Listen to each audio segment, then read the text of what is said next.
is a threat in the Warhammer 40,000 universe that is unlike every other threat. Not chaos. Chaos has been present since before humanity existed, is woven into the fabric of the galaxy's spiritual dimension, can be understood as the accumulated psychic weight of every emotion that every being in the Milky Way has ever felt. Not the Necrons, ancient yes, but native. They were here before humanity. They belong to this galaxy in the specific sense of having fought over it for 60 million years. The Tyranids do not belong here. They came from outside, from the intergalactic void, the vast darkness between galaxies, the specific emptiness that separates one collection of stars from the next. They crossed it, across distances that make the scale of the Milky Way's own enormity seem small in comparison, and they are still crossing it. What the Imperium's strategic collective concluded in a report given in 998 M41 was a statement so stark that the officials who delivered it had difficulty processing their own words. The Hive Fleets that had attacked the galaxy, Behemoth, Kraken, Leviathan, and the others, were merely the furthest stretched tendril of the main invasion force that was still traveling in the void of space. What had consumed worlds and devastated armies and produced the 3 Tyrannic Wars was the advance guard. The main body had not yet arrived. Tonight we begin at the beginning, not at the First Tyrannic War, at the question behind it. What are the Tyranids?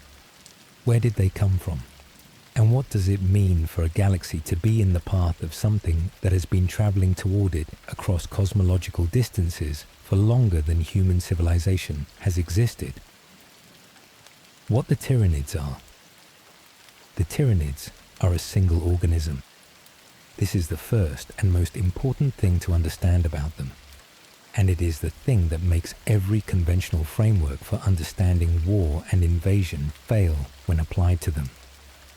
Every Tyranid creature, from the smallest spore that drifts ahead of a hive fleet to the largest hive ship that carries the fleet across interstellar space, is a component of a single entity, not coordinated by a central command structure in the way that armies are coordinated, not organized by a chain of communication that can be disrupted, not composed of individuals who can decide to stop fighting.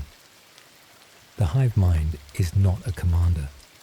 It is more accurate to say that the hive mind is the Tyranids, that every creature is a cell in a body whose consciousness is distributed across all of them simultaneously.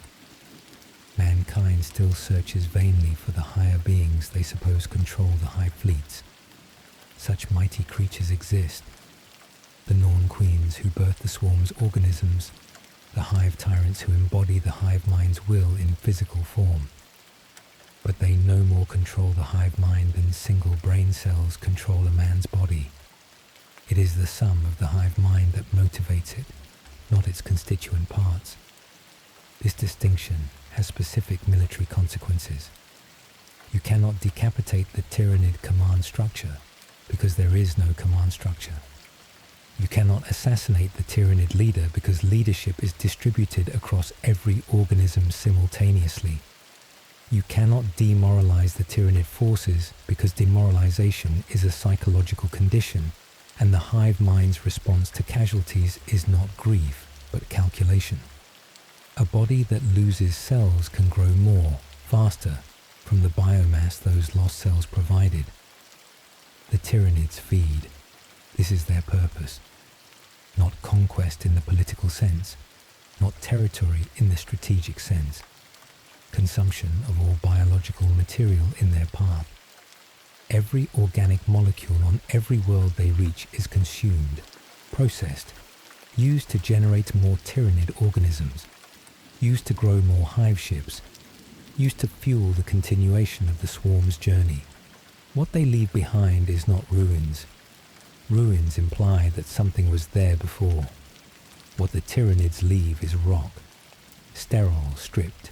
Every molecule of carbon and hydrogen and nitrogen that had ever constituted life on that world, now incorporated into the swarm. The void between galaxies. To understand what the Tyranids are, you have to understand where they came from. The intergalactic void. The space between galaxies is not simply empty space in the way that the space between stars is empty space. The distances involved are categorically different. The Milky Way is approximately 100,000 light-years across. The distance to the Andromeda Galaxy is approximately 2.5 million light-years. The scale difference is roughly 25 to 1. The Tyranids crossed something of this order of magnitude, not from Andromeda specifically. Their precise point of origin in the intergalactic void is not confirmed, but from outside this galaxy, across distances that the Imperium's fastest ships would require millions of years to traverse. They did not travel at the speed the Imperium's ships travel. They hibernated. The Tyranid organisms in the void between galaxies were in a state of suspended biological function, alive in the specific minimal sense of cells maintaining themselves below the threshold of active consciousness, conserving every molecule of energy for the specific purpose of continuing to exist until the journey was complete. This hibernation was not simple. In 942 M41, while on a mission on the ice world of Nusquam Fundamentibus, Commissar Chiaphas Kane discovered hibernating Tyranids buried deep in the permafrost. The swarm was apparently carried to the planet by a hive ship that had crashed on the planet 7 millennia earlier, prior to any human colonization. 7,000 years. A hive ship crashes on an ice world before humanity has colonized it, and the organisms inside it hibernate in the permafrost for 7,000 years, still viable, still capable of awakening when stimulated. This is what the Tyranids are capable of. Not simply fast or powerful or numerous. Patient in the specific way that biological processes which do not require consciousness to continue can be patient. What drew them here? The Tyranids were drawn to the Milky Way by the Astronomicon. This is the specific theory that has the most law support. The idea that the Emperor's psychic lighthouse, the beacon that allows navigation through the warp across the galaxy's entirety, was detectable from the intergalactic void, that the Astronomicon's signal, directed toward guiding human navigation, was also a signal that reached far enough beyond the galaxy's edge to be perceived by whatever sensory apparatus the hive mind uses to detect sources of biomass and psychic energy. The galaxy contains life in abundance, more life than anywhere the Tyranids had previously encountered perhaps. The Astronomicon made that life visible across distances that nothing else could bridge. The Tyranids turned toward it and began the journey that would eventually bring them to the eastern fringe of the Milky Way. Whether they were fleeing something, whether whatever existed behind them in the intergalactic void was more terrifying than what waited ahead, is one of the 40,000 universe's most haunting open questions. The law acknowledges it without resolving it. Something that could drive an entity of the hive mind scale and capability toward the risk of crossing intergalactic distances, choosing certain danger over whatever they were leaving, would be a threat of almost incomprehensible magnitude. The galaxy does not know. The Tyranids cannot be asked. The void beyond the galaxy's edge is not something that any Imperial instrument has been able to adequately probe. The first signs. The Tyranids did not arrive without warning. The warning was simply not understood as a warning until it was too late to be useful. Genestealer infestations. Isolated incidents spread across the 35th through 40th millennia of a specific Tyranid organism, the Genestealer. appearing in locations that had no apparent connection to any Hive Fleet incursion. These were catalogued as unusual alien threats, addressed by the appropriate authorities, and not recognized as the advanced scouts of a galactic-scale invasion. Genestealers are the hive mind's most sophisticated infiltration organism. They do not simply travel ahead of the Hive Fleet as conventional scouts. They colonize. A single genestealer in a population center produces a genestealer cult. A growing congregation of hybrid beings, part human and part Tyranid in their biology, who gradually work their way into the institutions and power structures of the world they inhabit. Over generations, the cult grows, replacing the native population with hybrids who are psychically connected to the approaching Hive Fleet and who will rise up at the moment of the fleet's arrival to sabotage the world's defenses. The cultists are unaware that their salvation is a lie. They believe that the hive mind's arrival will elevate them, that they will be transformed, recognized, incorporated into something greater. The cultists are doomed to be consumed along with the rest of their world, their biomass repurposed to fuel the endless hunger of the hive mind. The specific cruelty of this is not deliberate. The hive mind does not hate its cultists. It simply does not distinguish between loyal biomass and hostile biomass. All of it is fuel. The isolated genestealer incidents that preceded the First Tyrannic War were, in retrospect, the Hive Fleet's fingers entering the galaxy before the hand arrived. Each infestation was a specific world being prepared for consumption. The Inquisition's Ordo-Xenos gathered data on them across centuries without assembling the data into a picture that predicted what was coming. The picture assembled itself when the first Hive Fleet arrived. The shadow in the warp, the precursor to a Tyranid Hive Fleet's arrival. Before the bioships are visible, before the organisms are detectable, before anything that conventional sensors can identify, the shadow in the warp arrives. The coming of a Tyranid Hive Fleet is preceded by a smothering psychic signal that envelops entire star systems and disrupts all forms of warp travel and communication. Swallowed up by psychic static, whole worlds suddenly go deathly silent, giving no clues as to what is unfolding on the surface below, or of what terrors are about to befall. The shadow in the warp is not a weapon in the conventional sense. It is the specific consequence of the hive mind's psychic presence, the collective consciousness of billions of organisms, all linked to the same distributed intelligence, producing an ambient psychic weight that disrupts the Immaterium's more delicate operations. Navigation becomes unreliable. Astropathic communication fails. The psychers, whose abilities depend on the warp's clarity, find their gifts becoming noise rather than signal. For the Imperium, the shadow in the warp is one of the most specifically disabling aspects of Tyranid invasion. The Imperium depends on the warp for communication and travel in ways that have no backup systems of equivalent capacity. When the shadow descends, a system is isolated, unable to call for reinforcement, unable to coordinate with adjacent systems, unable to receive orders from command structures that the invasion has not yet reached. It ensures that every world consumed by the Tyranids faces them alone, that the specific gravity of a galaxy-spanning civilization cannot be brought to bear on the point of contact, that each Hive Fleet can consume one world at a time without the full weight of everything adjacent bearing down on the consumption. Sleep well. 7 more parts remain, and the First Tyrannic War is approaching. In 745 M41, the galaxy encountered something it had no framework for.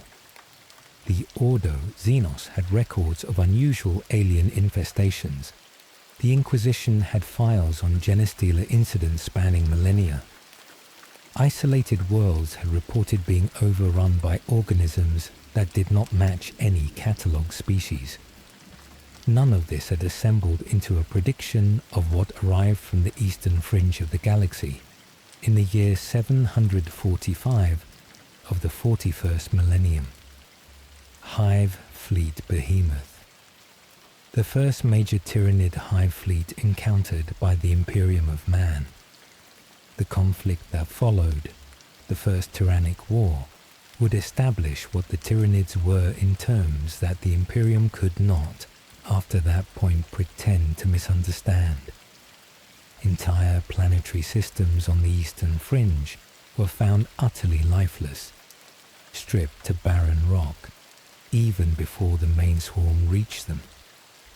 This is the specific quality of a Tyranid invasion's advance that distinguishes it from conventional military assault.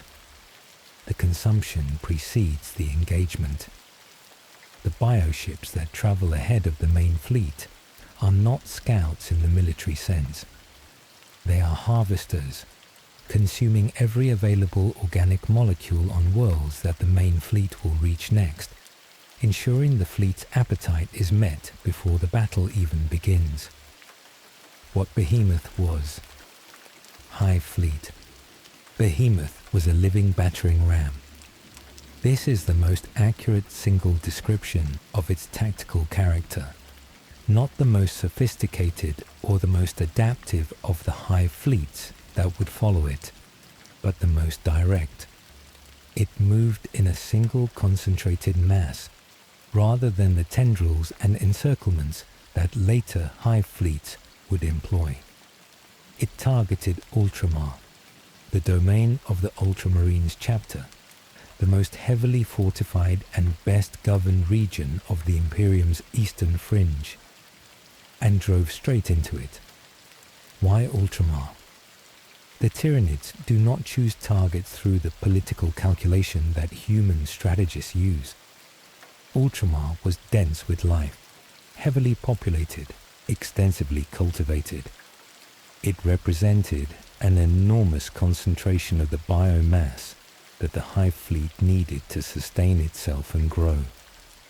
That it was also the Ultramarines' home territory. That driving into it would bring the most formidable Space Marine chapter into direct confrontation was not a consideration. The Hive mind had no reason to avoid formidable opponents.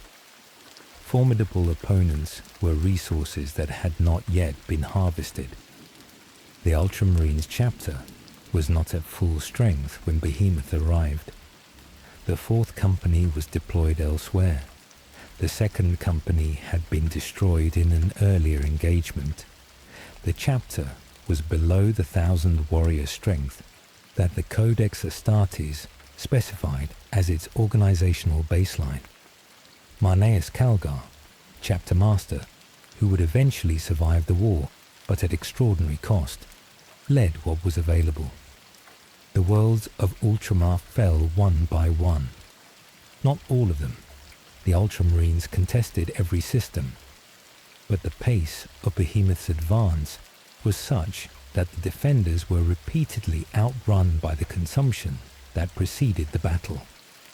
By the time Imperial forces were positioned to defend a world, the advanced organisms had already stripped the systems ahead of it.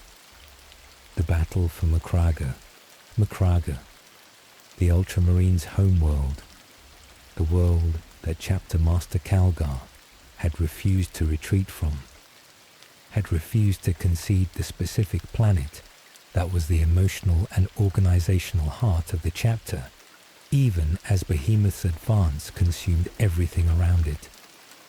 Calgar's strategy: concentrate the defense at Macragge, draw Behemoth to a single point of maximum resistance, make the battle as expensive for the Hive fleet as possible. He understood that the Tyranid specific resource constraint was biomass, that a Hive fleet that expends more organisms than it consumes to take a world is a Hive fleet that weakens itself with each victory. The goal of the Macragge defense was not to defeat Behemoth in the conventional military sense. It was to make Macragge so expensive that what remained of the Hive Fleet after taking it would not be sufficient to sustain the invasion. The battle was catastrophic.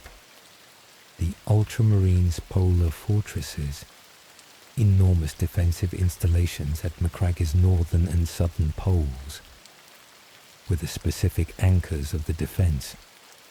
2 full companies of Ultramarines stationed at these fortresses fought the Tyranid ground assault with the specific determination of warriors who understood that retreat was not an option their chapter master had authorized. Both companies died, not depleted, destroyed.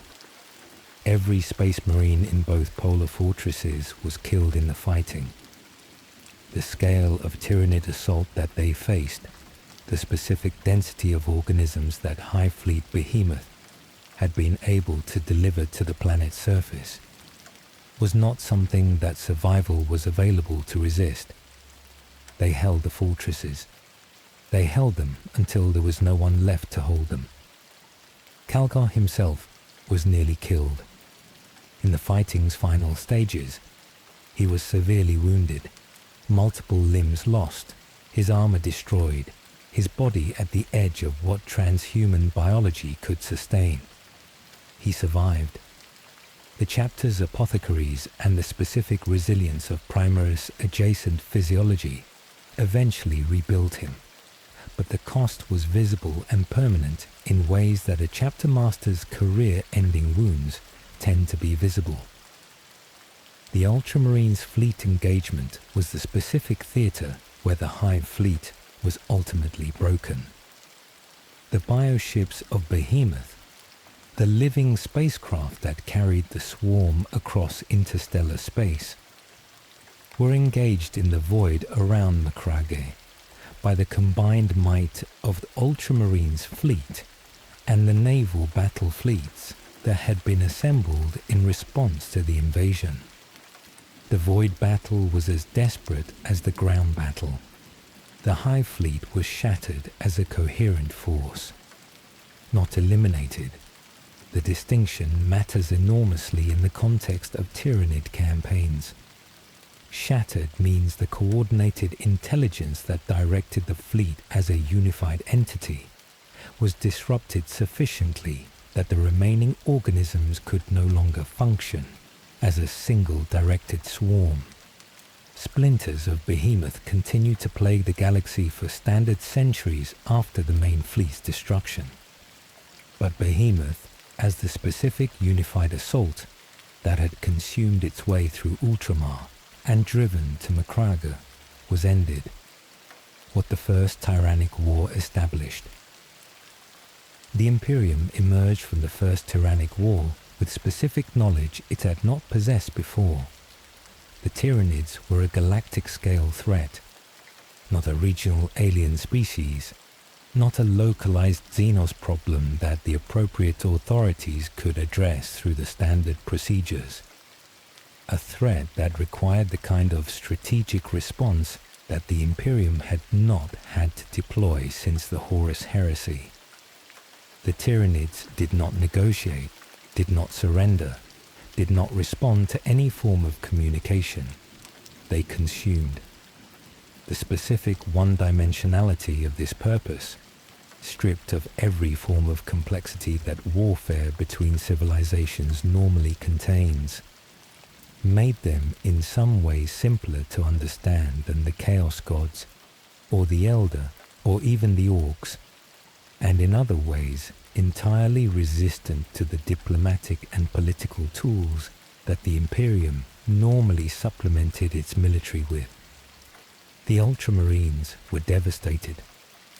The chapter that had gone into the First Tyrannic War as the most celebrated and best equipped in the Imperium emerged from it with 2 companies destroyed to the last warrior, their chapter master rebuilt with bionics, their homeworld surface bearing the permanent scars of a battle that had consumed everything the chapter had been able to throw at the invasion.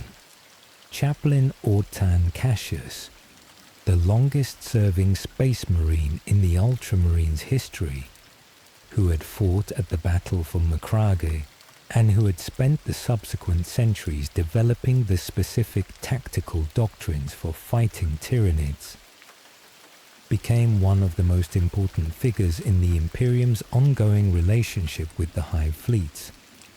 His specific experience, accumulated across the First Tyrannic War and every subsequent engagement with Tyranid forces, informed the tactical changes that the Imperium attempted to incorporate before the Second Invasion. The armed presence that remained on the eastern fringe after Behemoth's defeat was questioned. Members of the Administratum began to argue that Behemoth had been the sum total of the Tyranid race, that the threat had been addressed and the resources deployed to maintain vigilance could be better used elsewhere. They were wrong. Their arguments were advanced genuinely, based on genuinely incomplete information. The people making them did not understand what Behemoth had been and could not have understood without the information that the subsequent centuries would provide. But they were wrong, and the specific institutional process by which wrong conclusions reached through incomplete information get incorporated into policy would cost the Imperium dearly when the Second Fleet arrived. The splinters that would not die. Hive Fleet Behemoth was destroyed as a coherent force.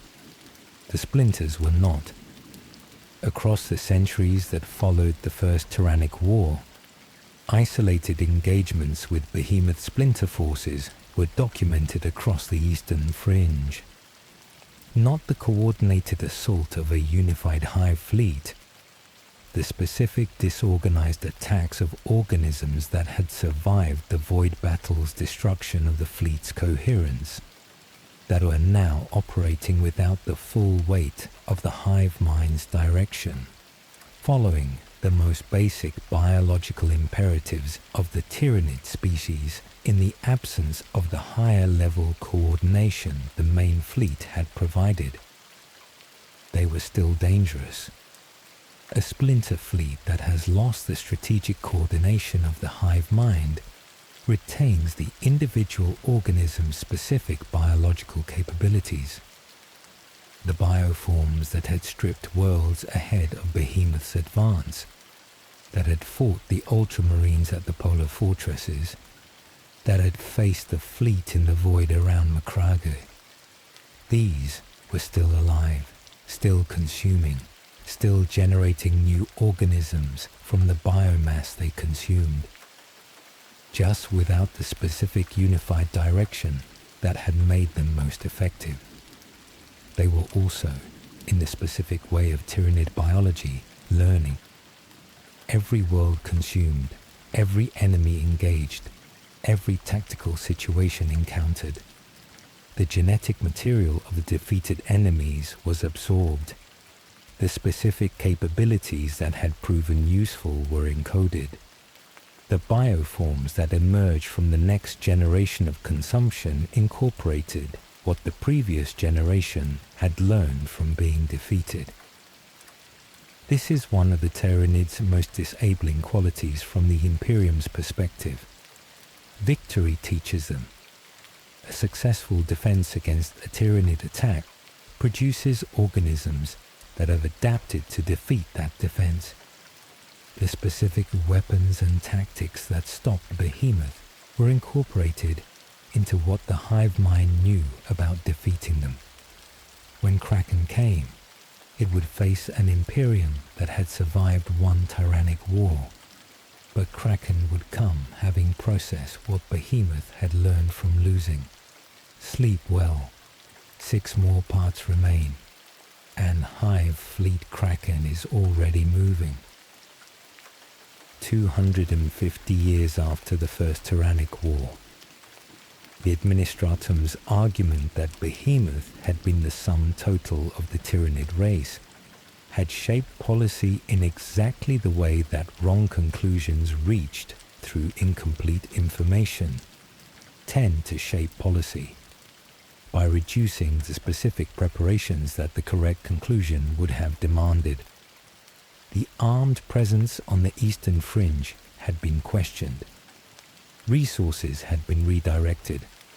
The specific vigilance that the First Tyrannic Wars veterans had argued for had been eroded by the specific institutional momentum of an organization as vast as the Imperium, which cannot sustain emergency posture indefinitely, and which will, given 2.5 centuries of quiet, begin to normalize.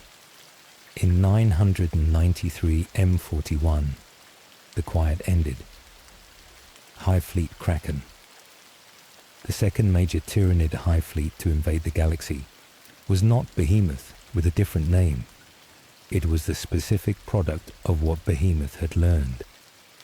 A Hive Fleet that had processed the tactical lessons of the First Tyrannic War and arrived as something demonstrably different. Where Behemoth had been a battering ram, concentrated, direct, advancing in a single mass, Kraken was Tendrils, multiple separate invasion routes spreading outward from the Hive Fleet's entry point rather than focusing on a single corridor. Each tendril was large enough to be a significant military threat on its own. Together, they outflanked every defensive position the Imperium tried to establish, simply because the Imperium did not have sufficient military force to contest multiple invasion routes simultaneously while maintaining the reserves needed to respond to the others. The specific tactical problem that Kraken posed, where to defend. Against Behemoth, the answer had been Macragge. Concentrate everything.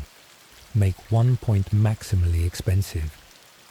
Against Kraken's tendril advance, concentrating everything at one point meant abandoning everything adjacent to that point to the other tendrils. And the other tendrils were moving. When worlds along the eastern fringe began to erupt in rebellion, terrorism, riots and sabotage in the period before Kraken's military advance became visible, the Administratum's adepts attributed it to popular dissatisfaction with living in an armed camp. They were not entirely wrong about the immediate mechanism. The disruptions were genuine civil unrest. But the specific cause of that unrest, in every case, was genestealer cult activity that had been building for generations. The cults rose when the fleet arrived. The worlds that Kraken targeted had been prepared from within by organisms that the fleet had seeded years or decades earlier. The defenses that might have slowed the advance were sabotaged from within before the advance reached them. The governors who might have organized resistance were assassinated by hybrids who had spent years in positions of institutional trust. The planet's communication systems that might have called for reinforcement were disrupted in the days before the fleet's bioships appeared in orbit. The fate of craft world Iyanden, the most catastrophic single engagement of the Second Tyrannic War, did not involve the Imperium of Man. Craft world Iyanden, the wandering home of one of the Eldari's surviving populations, a spacecraft city the size of a small moon, carrying the last descendants of one of the galaxy's oldest civilizations, was directly in Kraken's path. The Eldar do not die and return to their bodies. Their souls, when they pass from their physical forms, either go to Inead, the god of the dead, are consumed by Slanesh, who claims all Eldari souls, or, if the Eldari wore a spirit stone at the time of death, are preserved in the stone and transferred to the craft world's infinity circuit, where they persist as the psychic community of the dead within the living vessel. This relationship between the living and the dead shapes the Eldar approach to war in ways that have no human parallel. An Eldar warrior who dies in battle is not simply gone. Their spirit persists in the circuit, present to the seers, can commune with the dead, accessible to the craft world that mourns them. The specific calculation of acceptable casualties for an Eldar craft world is therefore different from the calculation for a human military. Every loss is a permanent diminishment of the craft world's living population, and a permanent addition to its dead population. And both populations are in some sense present, and mourning is ongoing and immediate. Iyanden fought Hive Fleet Kraken with everything it had. It was not enough. The craft world was overwhelmed, its halls infiltrated by Tyranid organisms, its population devastated, the living reduced to a fraction of what they had been. The dead in the infinity circuit, the preserved spirits of all the Eldari who had died across the craft world's history, were called upon in the desperate measure of last resort. Wraith Lords, Wraithguard, the enormous constructs of wraithbone that the living Eldari used to house the spirits of dead warriors, returning them temporarily to physical action in bodies that were not flesh. These were deployed in numbers that Iyanden had not previously committed. A craft world going to war with its ancestors because the living were not sufficient. They held.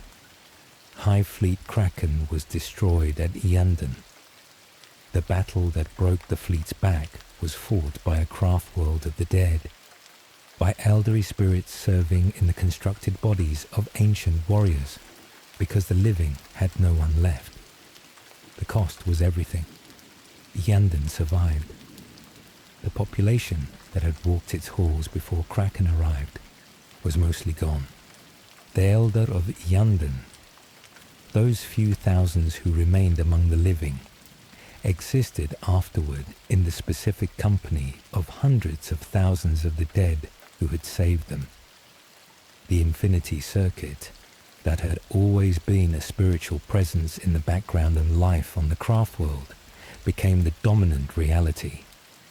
The dead outnumbered the living so thoroughly that the specific relationship between them had to be renegotiated. The Battle of Ichar IV.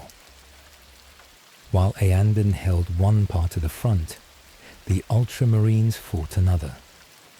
Chaplain Ortan Cassius, who had survived Macragge and who had spent the 2.5 centuries between Tyrannic Wars developing the specific tactical doctrines for Tyranid combat, led the engagement at Ichar IV. The world of Ichar IV had been infiltrated by a Genestealer cult before the main Tyranid assault began. The uprising that the cult launched when Kraken's forces arrived complicated what would otherwise have been a military engagement against an external threat. The defenders now faced both the external Tyranid assault and the internal betrayal of people who had been living among them and who now turned their weapons against the defenders they had been trusted as. The Ultramarines responded with Cassius's specific tactical approach to Tyranid combat. Adaptability. The doctrines he had developed acknowledged that Tyranid forces evolved between engagements and that no static defensive approach would remain effective against an opponent that could modify its bioforms in response to what had defeated it previously. The Ichar IV engagement was fought with the specific flexibility of warriors who had processed the lessons of Macragge and had developed something more dynamic than the concentrated defense that had worked there. The back of Hive Fleet Kraken was broken in the engagements at Ichar 4 and Eanden. Not simultaneously. The two battles were separated by the specific geography of the invasion's multiple tentacles, but together they constituted the combination of defeats that disrupted Kraken's coherence as a unified Hive Fleet, in the same way that the void battle around Macragge had disrupted Behemoth. The splinters of Kraken that survived these defeats scattered, not in the organized way of a military force executing a strategic withdrawal, in the specific chaotic way of organisms that have lost the higher level coordination of the hive mind's unified direction, but retain their individual biological imperative to survive and consume. Splinters of Kraken went in every direction, too numerous and too dispersed to be systematically hunted down, continuing to consume and evolve in the specific unsupervised way of Tyranid organisms without a fleet to anchor them. Hive Fleet Gorgon, the Toes War. Between the Second and Third Tyrannic Wars, a splinter fleet designated Hive Fleet Gorgon invaded the space of the Toe Empire.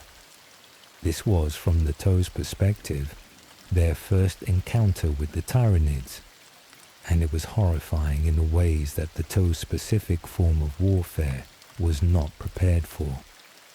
The Toe fight through combined arms and the specific tactical flexibility of a coalition species that coordinates fire-cast warriors, pathfinders, battlesuits, and the contributions of their various allied species through the specific philosophy of the greater good. This approach is highly effective against opponents who can be outmaneuvered, surrounded, or hit from unexpected angles. The Tyranids cannot be outmaneuvered in the conventional sense. They do not have flanks in the military sense, because organisms can emerge from unexpected directions through burrowing and aerial assault and subterranean approach. They cannot be surrounded because surrounding requires a finite force. The Hive Fleet generates more organisms continuously as long as it has biomass to process. They cannot be hit from unexpected angles, because the hive mind processes information from all of its organisms simultaneously, and there are no unexpected angles for a distributed consciousness. Gorgon's specific tactical character, the adaptation it had developed relative to the other hive fleets, involved highly adaptive biotoxins. The Toe's protective equipment, their atmospheric filtering, the specific biological defenses of their fire-cast warriors. Gorgon adapted to defeat each of these faster than the Toe could counter the adaptation. Each engagement taught Gorgon something about Toe biology and technology that the next engagement incorporated. The Toe survived Gorgon's invasion through the combined efforts of the Toe Firecast and the Imperial Guard. Not cleanly. The regions of Toe space that Gorgon consumed before being stopped are known as the Zone of Silence, a reminder preserved in their cartography of what a Tyranid invasion leaves behind. But Gorgon was destroyed. The Toe's specific post-Gorgon experience, the specific institutional knowledge of having fought a Hive Fleet and survived it, made them one of the few non-imperial civilizations to have processed what the Tyranid threat meant and begun developing responses that accounted for what they had learned. What the Second Tyrannic War changed. The Second Tyrannic War was not simply Behemoth repeated at larger scale with different geography. It was the specific demonstration that the First Tyrannic War's lessons, the tactical doctrines developed at such cost, were already being countered. Kraken had arrived differently from Behemoth. It had arrived as the product of processing what Behemoth had experienced.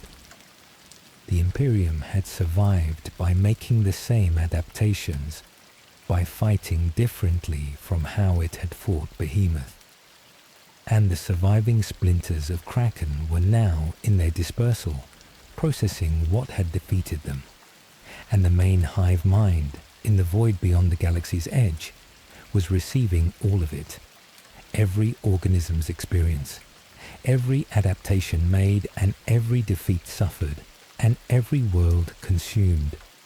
The galaxy was being understood by something whose specific intelligence was distributed across more organisms than any civilization in the Milky Way could count. The Strategic Collective's 998.M 41 report. The one that concluded the Hive Fleets encountered so far were merely the furthest stretched tendril of the main invasion, was based on the specific data accumulated across the First and Second Tyrannic Wars. The data had not been available during either war to support the conclusion. By 998 M41, 2 wars into the relationship between the galaxy and the Tyranids, the conclusion was unavoidable. What was coming had not yet arrived. What had arrived had been the advance. Sleep well. 5 more parts remain.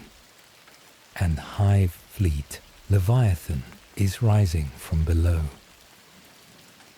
The Third Tyrannic War, the most strategically sophisticated of the 3 major Tyranid invasions of the 41st millennium, and the one whose specific innovation revealed something important about the nature of the hive mind's adaptive intelligence. Hive Fleet Behemoth had attacked from the eastern fringe, from outside the galaxy's rim, moving inward along a single corridor. Hive Fleet Kraken had also come from the eastern direction, also from outside the rim, but in multiple tendrils rather than a single mass. Both followed the same fundamental geometry, outside in, through the eastern approaches. Hive Fleet Leviathan attacked from below, not from outside the galaxy's edge, from below the galactic plane itself, rising upward through the Segmentum Ultima and the Segmentum Tempestus simultaneously, approaching from a direction that had never been defended against, because no threat had ever come from that direction before.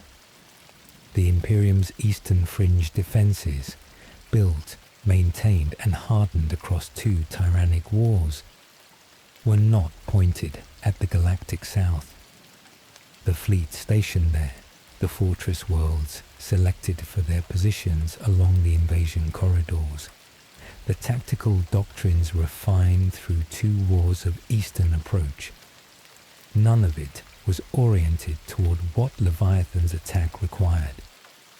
The Tyranid hive mind had observed 2 invasions fail by coming from the same direction against defenses that had been specifically hardened through those invasions.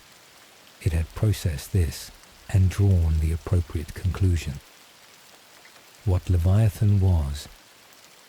Hive Fleet. Leviathan is the largest and greatest Tyranid hive fleet to have invaded the Milky Way galaxy. Not simply the largest of the 3 major Tyrannic war fleets, the largest that has been encountered and documented in the setting's entire lore.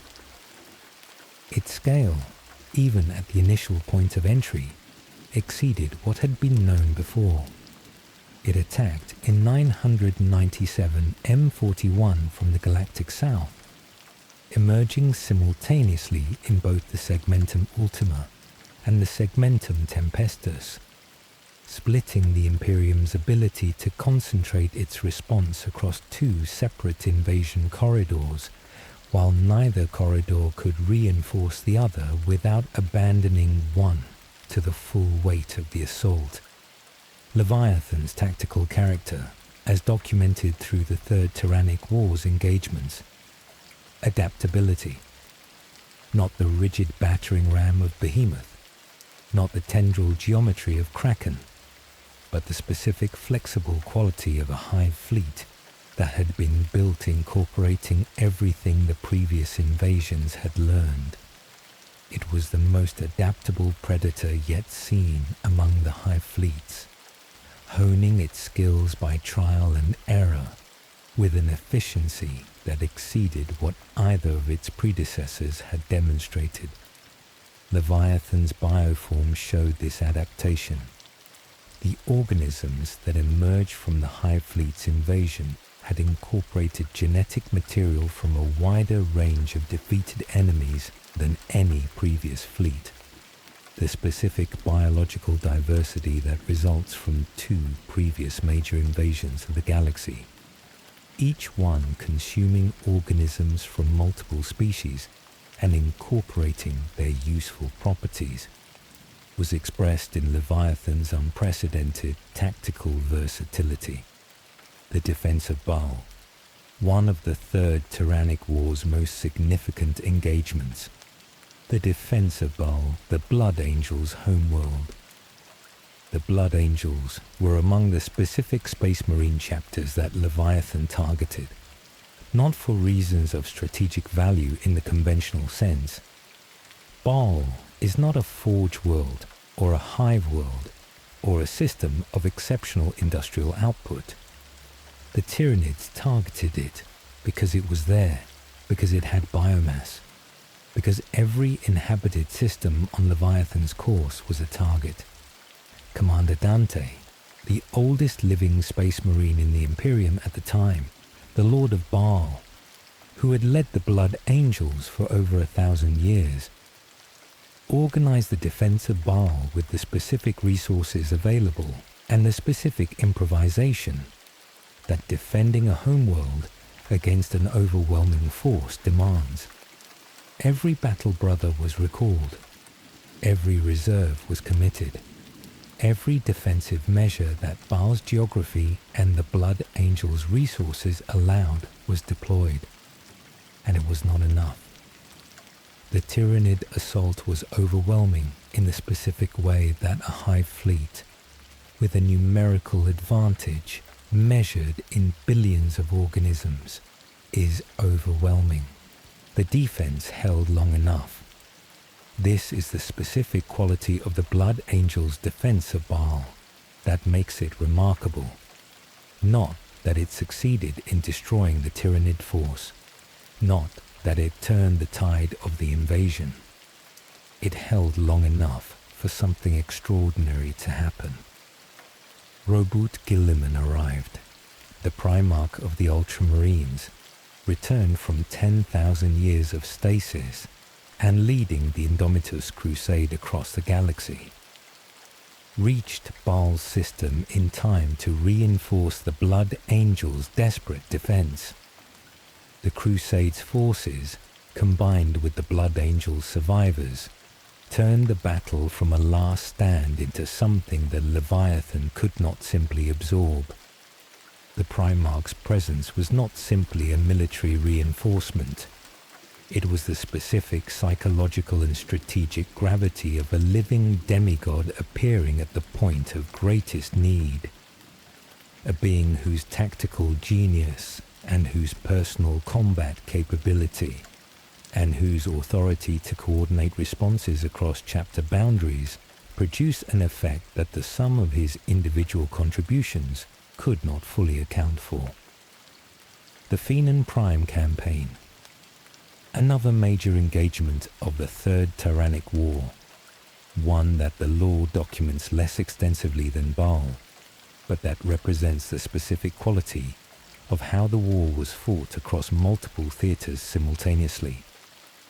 Phenon Prime, a world in the path of one of Leviathan's invasion tendrils, defended by whatever forces were available rather than the concentrated elite that Baal had been able to call on. Imperial Guard, Space Marine detachments spread thin across multiple fronts.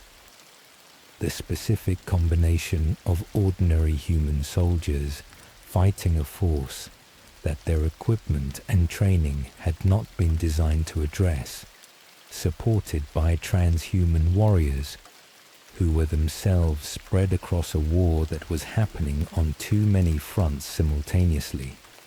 The Tyranid assault on Phenon Prime incorporated the specific adaptation that Leviathan had developed in response to the human tactics encountered so far. The organisms were different from what Behemoth or Kraken had deployed.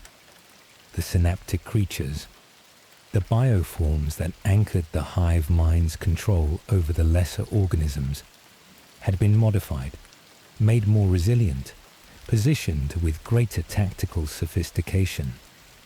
The ground assault incorporated the coordination of 3 distinct strain types operating simultaneously in ways that previous invasions had not demonstrated. The Imperium held Phenon Prime. At cost. Always at cost in the Third Tyrannic War, but it held. The experience of that holding contributed to the tactical database that the Death Watch, the organization of Space Marines dedicated specifically to combating Xenos threats, maintained for Tyranid combat. Castorel Novum and the Orc Factor. The Tyranid invasion of Castorel Novum produced one of the Third Tyrannic War's most unusual outcomes. The world was heavily populated by orcs, the galaxy's 3rd largest civilization in terms of raw numbers, whose specific biology and relationship to violence made them in many ways the ideal opponent for Tyranid forces. Orcs do not break. Their specific psychology, the aggressive forward momentum that orc culture and biology produces, does not allow for the specific demoralization that the shadow in the warp and the psychological horror of Tyranid invasion produces in human defenders. Orcs find the Tyranids interesting in a way that human soldiers find them terrifying. More specifically, orc biomass is aggressive and unusual in ways that Tyranid adaptation processes differently than human or elder biomass. The specific quality of orc fungal biology, the spores that produce new orcs from the bodies of dead ones, the collective psychic field that makes orc technology function, is not straightforwardly consumable in the way that human biomass is consumable. The fighting on Castorel Novum between orcs and Tyranids was among the most sustained and violent sustained combat engagements of the Third Tyrannic War. Neither side was willing to concede, and neither side was capable of the psychological withdrawal that both sides might have performed against human defenders. The Tyranids consumed what they could and adapted to what they were consuming. The orcs fought with the specific enthusiasm of a species that considers fighting to be the primary good. The world was eventually consumed, but the process took longer and cost Leviathan more biomass than comparable scale engagements against human defended worlds. The specific exchange rate of Tyranid organisms against orc defenders was markedly different from the exchange rate against Imperial Guard. The Norn Emissary, a development in more recent lore, the 10th edition update to Tyranid doctrine, introduced a specific organism whose existence significantly changes the strategic calculus of the Tyranid threat.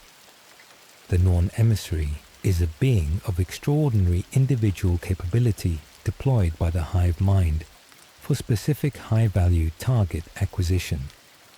Where the hive mind had previously operated through mass and adaptation, the Norn Emissary represented something different: precision.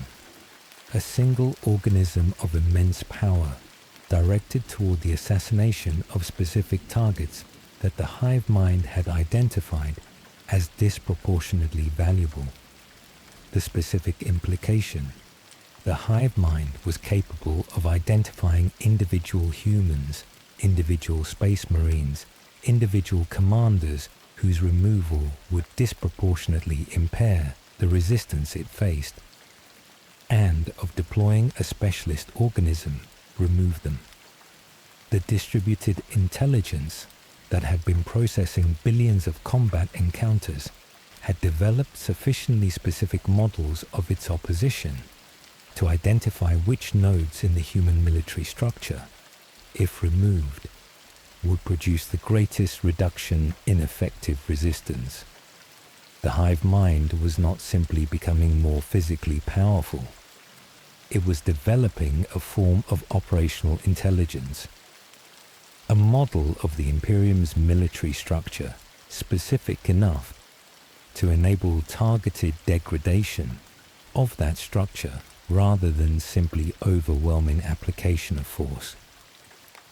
What the Third Tyrannic War established by the war's conclusion, by the point at which Leviathan had been pushed back sufficiently that the immediate existential threat to the Segmentum Ultima and Tempestus had been reduced to a manageable level.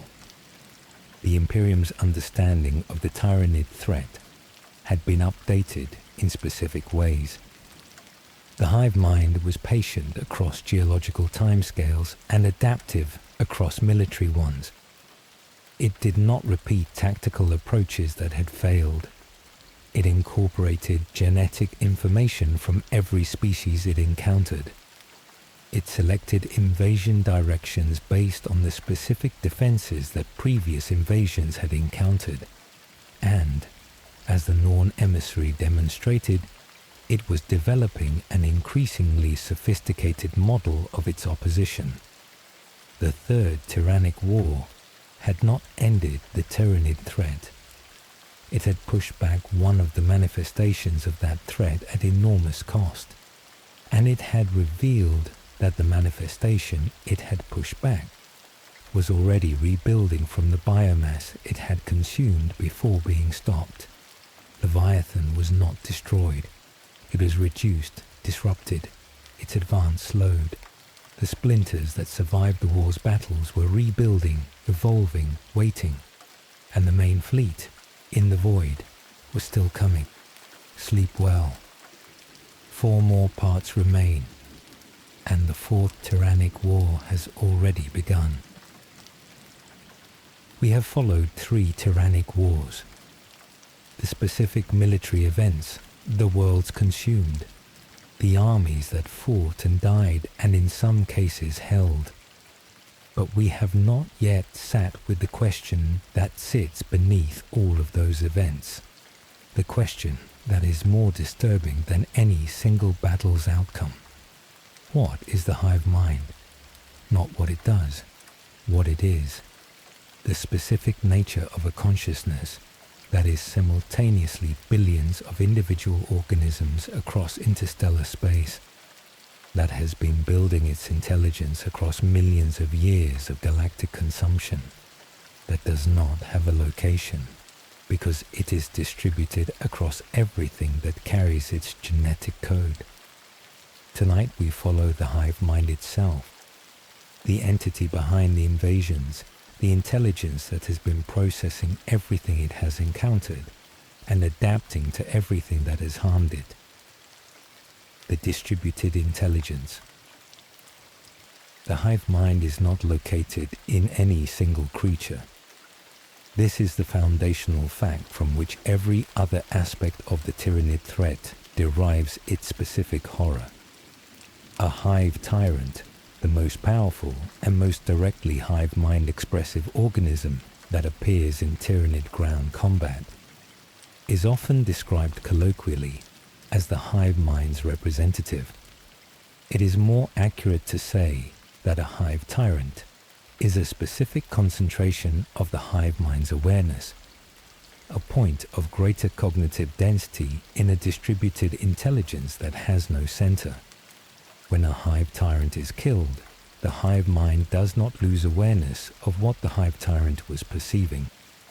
It loses a high bandwidth node in the network. The network continues. Synapse creatures are the hive mind's specific mechanism for extending its direct control to organisms that do not have sufficient individual intelligence to act according to the hive mind's intentions without direct guidance. The smaller Tyranid organisms, the hormagaunts and termagants and gargoyles that form the swarm's mass, are not capable of tactical decision-making on their own. They require the proximity of a synapse creature to relay the hive mind's direction in real time. Without synapse proximity, they revert to instinct, still dangerous, still consuming, but no longer coordinated in the specific way that makes them most effective. This is one of the few specific vulnerabilities that Imperial tactical doctrine has been able to reliably exploit. Targeting synapse creatures, the zoanthropes, the warriors, the raveners, the larger organisms that anchor the hive mind's real-time control of the swarm, produces a specific degradation in the smaller organisms' coordination that can make an otherwise overwhelming swarm more manageable. Not stop it, degrade it. The hive mind processes this. After encountering the specific tactic of synapse targeting, it adapts the distribution of synapse creatures within the swarm. The redundancy of synapse coverage, the specific resilience of synapse organisms against the weapons that had been used against them. The vulnerability can be exploited, but exploiting it teaches the hive mind how to make it less exploitable next time. The absorption of DNA. The specific mechanism by which the Tyranids learn is not simply the intellectual processing of tactical information. It is biological. Every organism that a Tyranid creature kills, every world that a Hive Fleet consumes, every species whose biomass is processed through the Hive Fleet's bioships, the genetic material of all of these is incorporated, not simply absorbed as fuel, analyzed, stored, integrated into the genetic library that the hive mind maintains across the entire species. It is believed the Genestealer and Broodlord are derived from human DNA, the Zoanthrope from Eldar, and the Biovore from Orc DNA. These are not coincidences of convergent evolution. They are the specific products of the hive mind incorporating the genetic capabilities of the species it had encountered and found useful into new bioforms. The zoanthrope's psychic capability, its specific ability to operate in the psychic domain that would otherwise be unavailable to organisms without souls, derives from the Eldar genetic material that the hive mind incorporated at some point in its galactic consumption history. The Eldar's extraordinary psychic gifts, which had made them the most psychically capable species in the galaxy, now exist in a Tyranid organism that can deploy those gifts in service of the hive mind's purposes.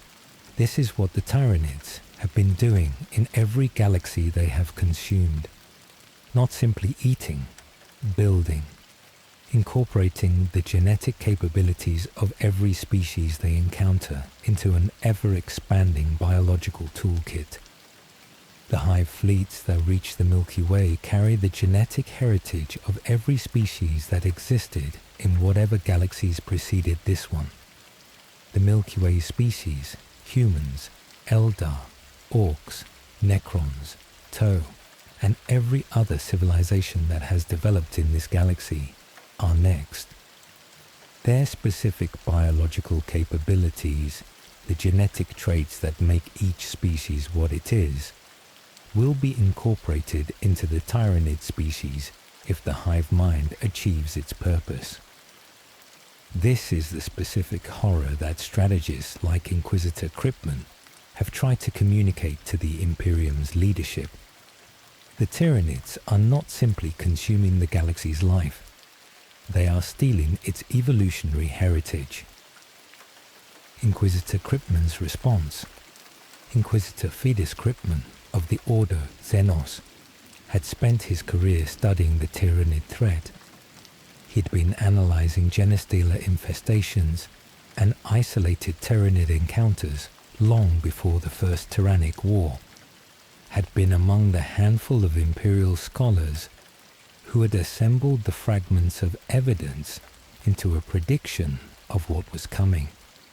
He was correct. He had not been sufficiently believed to produce the defensive preparations that his prediction warranted. He had watched, correctly unable to stop it, as Behemoth arrived, and the First Tyrannic War proved what he had been trying to prevent through forewarning. His most controversial action came during Hive Fleet Leviathan's advance. Facing a Tyranid incursion of a scale that he calculated the Imperium could not contain through conventional military means, he made a specific decision: drive the Tyranids toward the Orcs. Kryptman's gambit. He ordered the forced evacuation and subsequent exterminatus of inhabited worlds in the path of the Hive Fleet, not to prevent their consumption, since the Tyranids would consume them eventually regardless, but to redirect the Hive Fleet's advance by removing the biomass that was drawing it in one direction and placing that biomass in the form of the Imperial populations he forced to evacuate toward Orc-held space. The Orcs would fight the Tyranids. The Tyranids would consume the Orcs or be slowed by them. Either outcome would cost Leviathan biomass and time. The worlds he had exterminatused would not provide biomass to the fleet. The Orc worlds the fleet was redirected toward would provide fierce resistance and potentially costly consumption.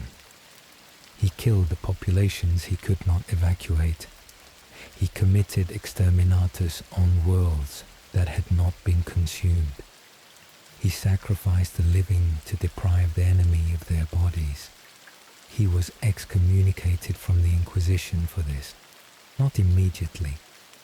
The specific process by which an Inquisitor who has committed what his peers assess as monstrous actions is removed from authority does not operate at the speed of battles. But eventually, the formal accounting of what he had done was made, and the assessment of his peers in the Ordo Xenos was that he had crossed a line. Whether he was right in the strategic sense, whether his gambit actually slowed Leviathan sufficiently to justify the cost, is one the laws maintain debates. The Tyranid advance was disrupted. The engagement between Leviathan and the Orcs of the regions he directed the fleet toward was costly and prolonged.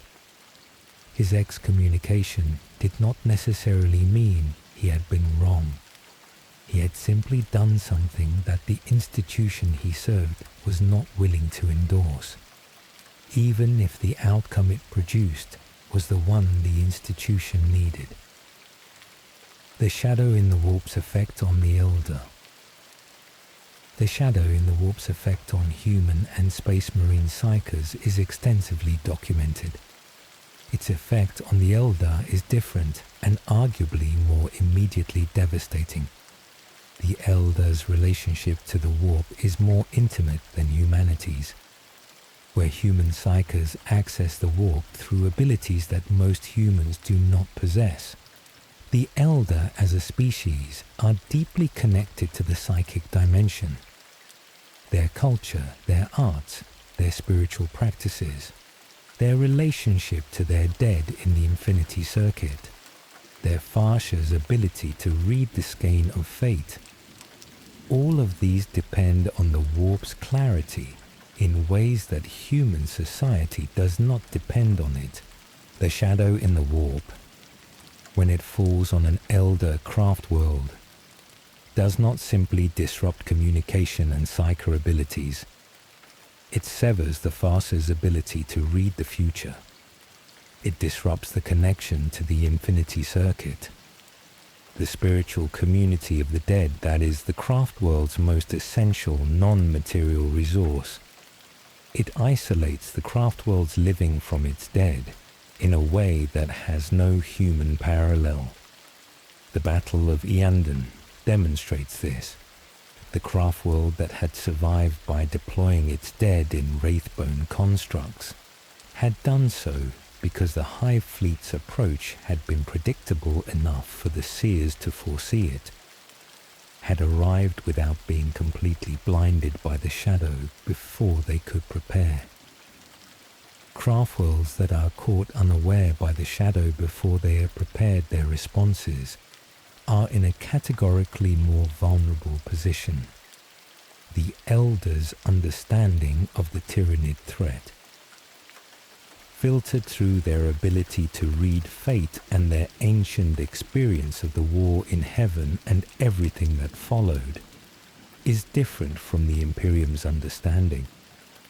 Their Farseers have been watching the approach of the Hive Fleets for longer than the Imperium has known they existed. What the Eldar know about what is coming is something the law acknowledges without fully specifying. They act on this knowledge in the specific indirect way that the Eldar act on knowledge of the future, appearing at key moments, assisting forces they would not otherwise assist, accepting short-term costs to prevent long-term catastrophes whose specific prevention requires their indirect contribution. They cannot stop the Tyranids. They can shape how badly the Tyranids' advance goes in specific theatres.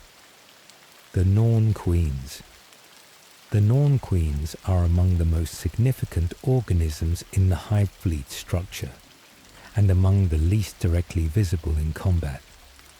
They do not fight, they birth.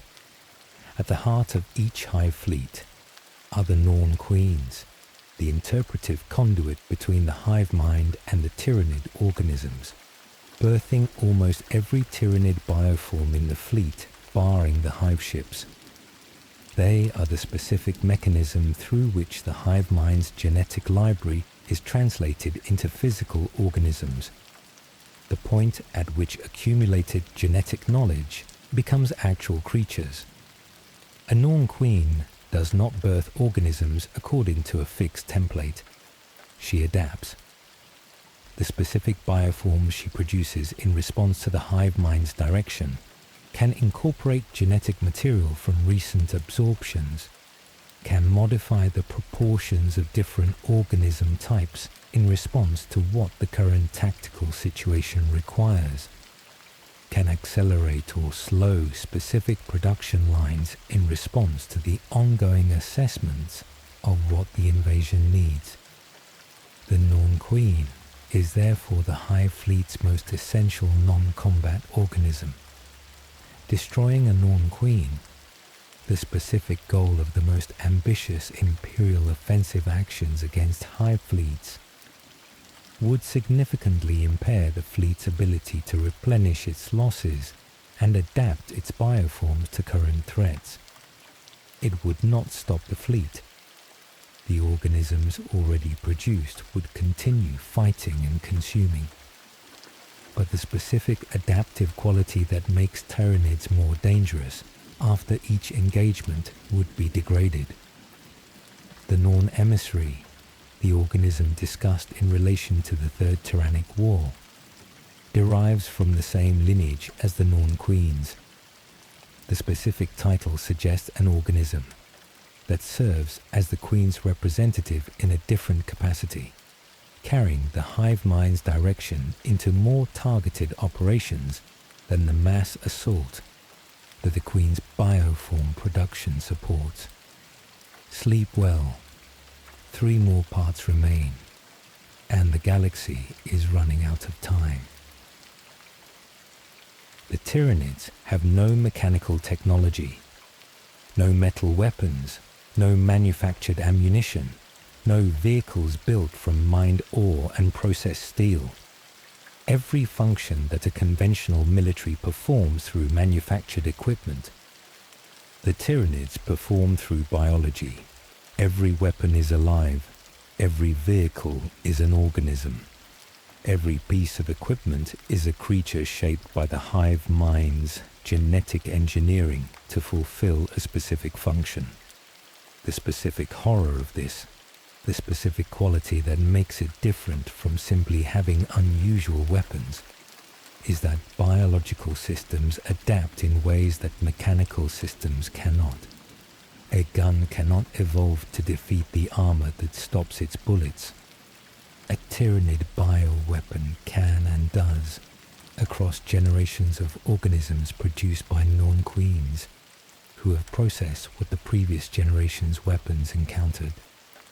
Tonight we follow the bioforms, the specific organisms that constitute the Tyranid threat in its most immediately visible dimension.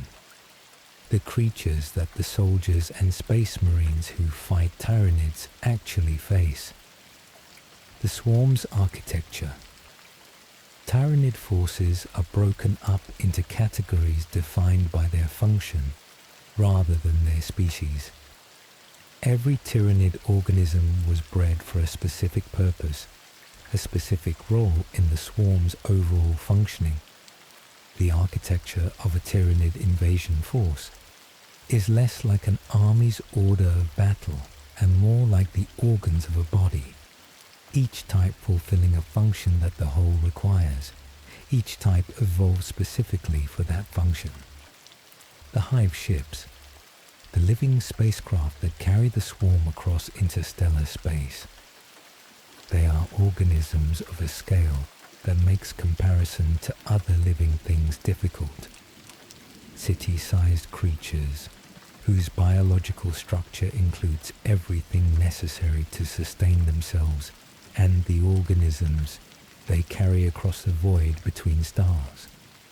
They do not need to breathe or to eat in transit. They slow their metabolism during the crossing, maintaining the minimum functions necessary for the survival of themselves and their cargo. When they arrive at a system, they begin the specific process of converting the system's raw material into biomass, and from biomass into more organisms. Bioships contain birthing pools, the specific structures where new organisms are grown from the raw biological material that the fleet has processed. The bioships themselves are also organisms, capable of regenerating damage, capable of adapting in response to the weapons that have been used against them, capable of the specific biological flexibility that makes Tyranid technology categorically different from the mechanical technology of every other faction in the galaxy. The vanguard organisms. Before the main swarm reaches a world, specific vanguard organisms arrive first. These are the advanced elements whose function is to prepare the ground for the main invasion. The Lictor, a stealth organism of extraordinary capability, thin, predatory, covered in chameleonic skin that makes it extraordinarily difficult to detect. Lictors are not sent to fight. They are sent to learn. They move through a world's population centers, observing military installations, identifying command structures, locating the specific targets that the main invasion will benefit from eliminating. They consume, but selectively, targeting the specific individuals whose genetic material is valuable for the hive mind's library, rather than simply consuming everything indiscriminately. When a lictor has completed its reconnaissance function, it releases pheromone trails that guide the main invasion's approach.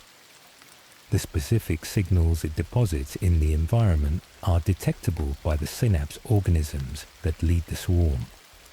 A biochemical map of the world's defenses, written in molecules, readable by creatures whose sensory apparatus the hive mind has designed to interpret it, the Imgal Genestealers. Different from the standard Genestealers that form Genestealer cults, the Imgal variant emerged from what may be the oldest Tyranid presence in the Milky Way. They use feeder tendrils to extract knowledge from prey, consuming the specific neurological and biochemical information that a living organism's brain contains, adding it to the hive mind's intelligence.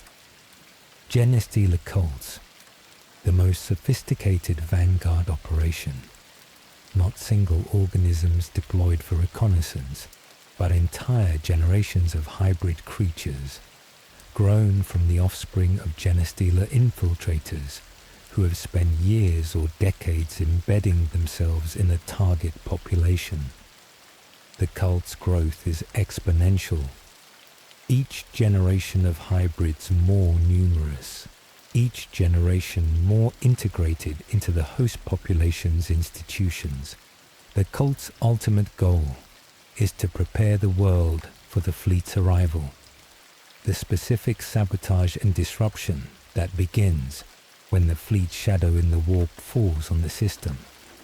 Communications severed, defenses compromised, key personnel eliminated, is the product of years of patient preparation. The cultists who carry out these actions believe they are facilitating their own elevation. They are facilitating their own consumption. The ground assault organisms. When the main swarm makes planetfall, the specific organisms deployed for ground assault form a layered assault architecture designed to overwhelm defenses at every scale simultaneously. Termagants and Hormigons. The swarm's mass, the countless individual organisms that constitute the Tyranid invasion's visual horror when it is depicted at its most overwhelming. Individually, each one is roughly human-sized and poses a threat comparable to a competent individual armed combatant. In the numbers that Hive Fleets deploy them, they overwhelm the simple mathematics of how many can be killed before the rest reach their targets. Termagants carry ranged bioweapons, the flesh borer, a gun organism that fires beetle-like organisms that burrow into whatever they hit. The specific quality of a living projectile that continues to harm its target after impact, that can burrow through armor to reach the flesh beneath. That is itself an organism with its own biological drive to continue penetrating, is categorically different from a conventional projectile that either penetrates or does not. Hormigons are close combat specialists, lighter, faster, leaping organisms whose function is to close with the enemy and engage at ranges where the enemy's ranged weapons cannot function. The specific combination of Termagant's range fire and Hormigons' melee assault, pressing the defender simultaneously at all ranges, requires the defender to address threats that cannot be addressed by a single tactical posture. Carnifexes, the swarm's heavy assault organism. Massive, heavily armored by chitin plating that has been evolved to absorb the specific types of damage that the organisms the Hive Fleet had encountered used against them, armed with enormous crushing claws and bioplasma weapons that can destroy vehicles. The specific function of the Carnifex: provide a biological tank, an organism that can absorb fire that would destroy conventional armor and continue advancing. The specific challenge of fighting Carnifexes is not simply that they are powerful, it is that they are living. A tank can be disabled by a penetrating hit that damages its internal mechanisms. A Carnifex can be similarly wounded and continue fighting through the specific persistence that Tyranid biology produces in organisms that have been evolved to ignore damage that would stop lesser creatures. They do not go into shock. They do not bleed out in ways that incapacitate before death. They fight until they stop being capable of fighting. Hive Tyrants. The hive mind's most direct expression in physical combat. Organisms of extraordinary individual power, who simultaneously serve as synapse nodes for the surrounding swarm. When a hive tyrant is present, the organisms in its vicinity operate with the specific focus coordination of the hive mind's highest bandwidth direction. It is not commanding them in the way a general commands troops. It is being the hive mind for the organisms in its presence, expressing the hive mind's will as directly as a physical creature can express a distributed consciousness. The aerial and specialized forms. Hive Fleet. Leviathan's most recognizable subspecies is the harpy, a large-winged beast that is highly adapted for aerial combat. But aerial organisms appear across most hive fleets in various configurations. The specific capability to contest the aerial space above a battlefield is something the hive mind has consistently incorporated into its invasion forces. Gargoyles. Smaller winged organisms that form aerial swarms, not individually powerful, but collectively effective in the way that termagants are collectively effective on the ground. They harass aircraft, ground support fire, and any defender who attempts to use aerial assets to avoid the ground assault's pressure. The harpy and harpies carry the specific bioweapons of the aerial form, adapted for dropping bioacid and for engaging other aerial opponents. Their role in the invasion is to deny the defender air superiority, to ensure that the specific advantage that air-mobile forces represent cannot be used to compensate for the numerical inferiority that most defenders face against the swarm. Hive crones wield a drool cannon instead of a mouth. The specific adaptation for anti-air and anti-vehicle fire from an aerial platform. The drool cannon is a living weapon, as all Tyranid weapons are living, that fires a stream of bioacid with properties specifically adapted to affect the materials that the hive mind had learned were common in aircraft construction. The desolation of planets. When the ground assault has broken the last organized resistance, when the last defenders have been killed or fled or consumed, the Hive Fleet's reclamation organisms are deployed. Rippers, small, numerous, and entirely dedicated to a single function, consuming. They move across a world surface after the combat phase, stripping every molecule of organic material from every surface they reach. The specific efficiency of Ripper consumption is extraordinary. Each individual organism is small, but the density in which they are deployed ensures that nothing is missed.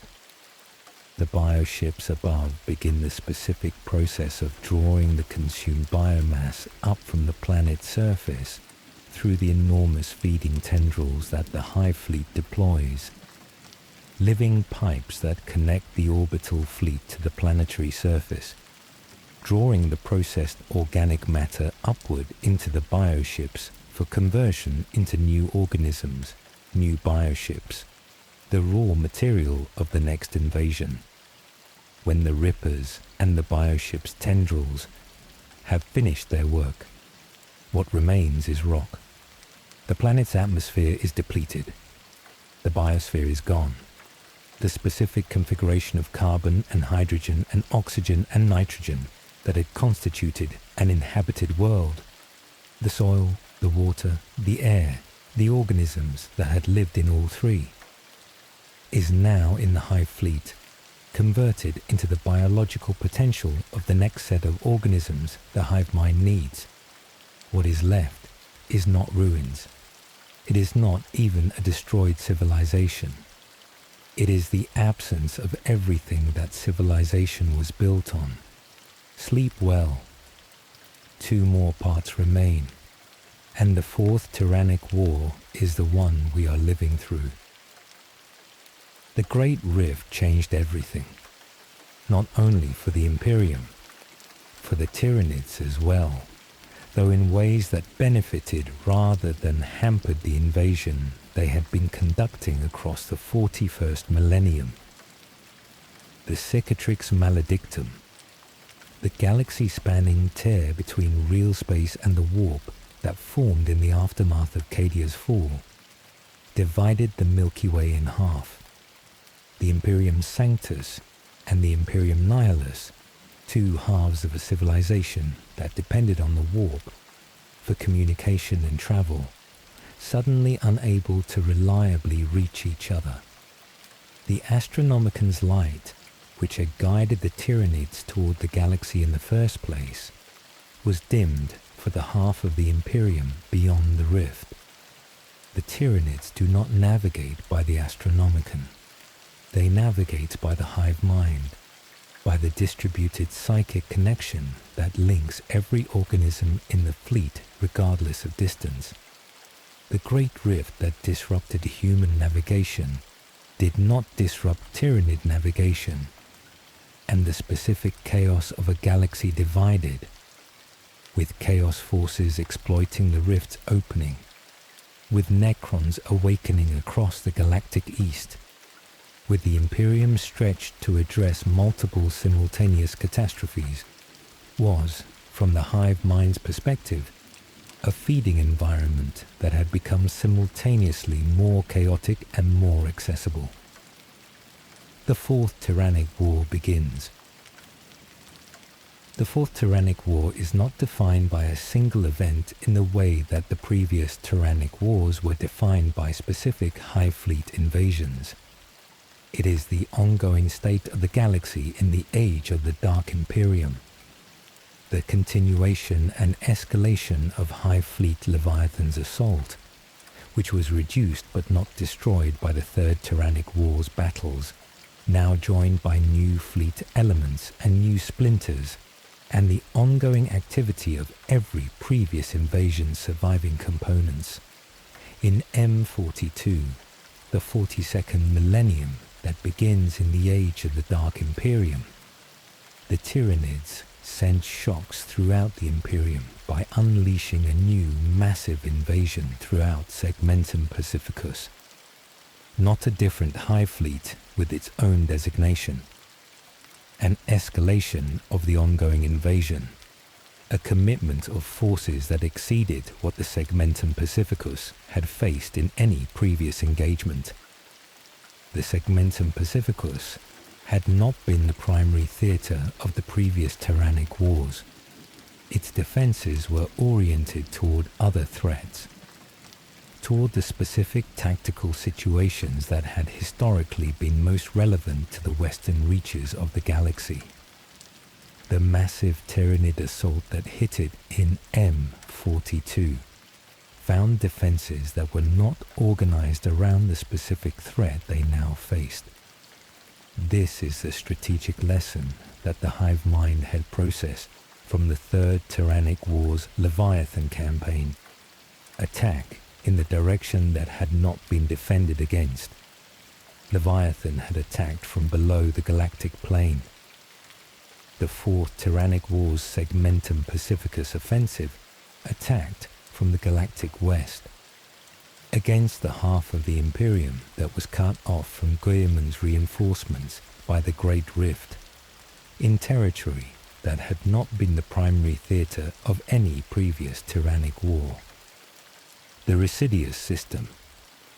The Residius system in the Segmentum Pacificus became one of the Fourth Tyrannic War's most documented engagements, in part because the events there involved Ultramarines, whose chapters' records are among the most thoroughly maintained in the Imperium, and in part because the Fourth Tyrannic War's events in this system involved a complicating factor that the purely Tyranid-focused narrative does not capture.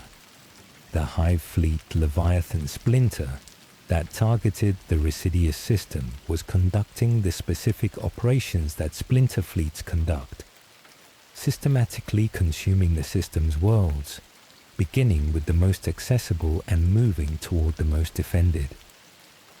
Kadeku, the jungle world; Avarax, the hive world; Demarium, the burial world.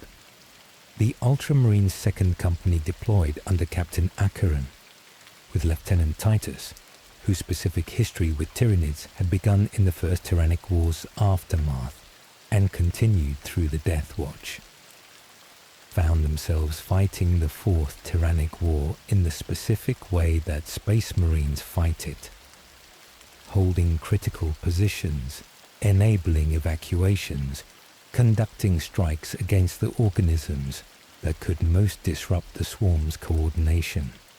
The experience at the Residius system and the simultaneous chaos complication from the Thousand Suns that the system's events involved represents the specific quality of the age of the Dark Imperium's warfare.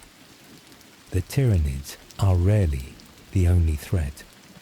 The galaxy has multiple catastrophes occurring simultaneously, and the forces that would be sufficient to address any single catastrophe are being stretched across all of them simultaneously. The Chaos and Tyranid problem. The inconstant warp stuff from which demons are made offers the Tyranids no sustenance, while the unknowable alien entity of the hive mind is immune to terror and demonic corruption. Thus, these two super predators instead battle for the right to consume or despoil the galaxy's vast stocks of mortal flesh, tearing each other apart in a frenzy of unsurpassed slaughter, from which only one can emerge victorious. This specific paragraph from the lore encapsulates the relationship between Chaos and the Tyranids in a way that has significant implications for the galaxy's future. They do not cooperate. They cannot cooperate. The hive mind has no soul, no warp presence, nothing that the Chaos gods can tempt or corrupt or claim. The shadow in the warp specifically disrupts the Chaos god's ability to operate in the regions it falls over, creating a psychic dead zone that is in some ways more hostile to demonic activity than even the Void Dragon's presence on Mars. This means the galaxy's two most existential threats are, in the specific theaters where they share space, fighting each other, which is genuinely useful for the Imperium. Resources the Tyranids expend fighting Chaos forces are resources not expended consuming human worlds, and vice versa, but useful in a specific limited sense. The galaxy cannot simply wait for Chaos and the Tyranids to destroy each other, because both are capable of consuming the galaxy's inhabited systems entirely, and neither would be diminished enough by fighting the other to be easily addressed by whatever remained. Hive Fleet Kronos specifically evolved in apparent response to the warp-specific composition after the Great Rift, where the shadow in the warp had always disrupted psychic activity in the Hive Fleet's path. Kronos pushed this to an extreme. Its bioforms adapted specifically to operate in environments saturated with chaos energy. Its shadow in the warp becoming a specific counter-chaos tool. The Tyranids of Kronos were adapted specifically to fight demonic incursions, perhaps an evolution sparked by the Tyranids' inability to feed on demons combined with the Great Rift's massive increase in demonic activity. The hive mind had encountered demonic forces as significant obstacles to its consumption of certain regions and had adapted organisms specifically for fighting them. The Tyranid species, confronted with the specific biological problem of an enemy it could not consume, had developed methods for eliminating that enemy anyway. Other Hive Fleets of the Dark Imperium. Hive Fleet Gamma. A Hive Fleet newly discovered in the Era Indomitus in the wake of the Great Rift's birth. Alongside Hive Fleet Ladon, it drifted toward the borders of Imperial territory, devouring the ravaged death worlds of the Vulti sector and consuming vast quantities of monstrous fauna. A splinter of Gamma later attacked the Caligari sector, causing major disruption to Adeptus Mechanicus infrastructure. Hive Fleet Hydra, notable for a specific tactic, assaulting worlds already beset by other Tyranid splinters, growing stronger by cannibalizing weaker swarms. This is the specific biological efficiency of an organism whose relationship to competition has been resolved in a specific way. The hive mind does not prevent its own splinters from fighting each other when the product of that fighting is that the stronger absorbs the weaker and continues the invasion with the accumulated resources of both. Hive Fleet Arboris. Imperial scholars have theorized that the Tyranids of this fleet are the oldest of their kind and appear to have less refined bioforms compared to other more recent fleets. This is the specific paradox of the oldest Tyranid presence in the galaxy being less effective in some respects than the newer arrivals.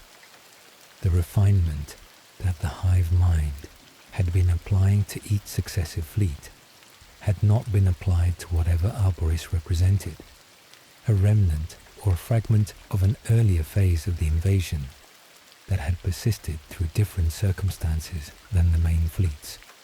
Hive Fleet Jormungandr, a fleet that employs stealthy burrowing organisms to ambush its prey.